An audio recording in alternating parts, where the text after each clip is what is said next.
ويطعمون الطعام على حبه مسكينا ويتيما وأسيرا إنما نطعمكم لوجه الله لا نريد منكم جزاء ولا شكورا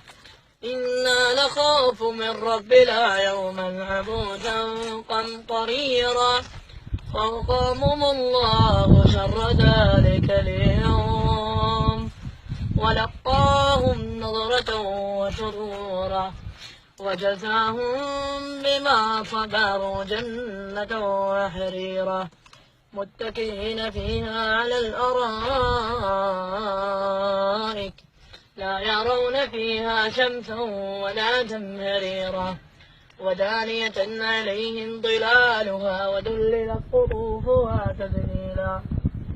ويطاف عليهم بآلية من فضة وأكواب كانت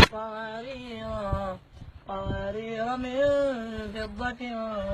قدروها تقديرا ويسقون فيها كأسا كان مزاجها زنجبيلا عينا فيها تسمى سلسبيلا ويطوف عليهم ولدان مخلدون إذا رأيتهم حسبتهم لؤلؤا منثورا وإذا رأيت ثم رأيت نعيما وملكا كبيرا عاليهم ثياب سندس خضر واستبرق وحلوا أساور من فضة وسقاهم ربهم شرابا طهورا إنها كان لكم جزاء وكان سعيكم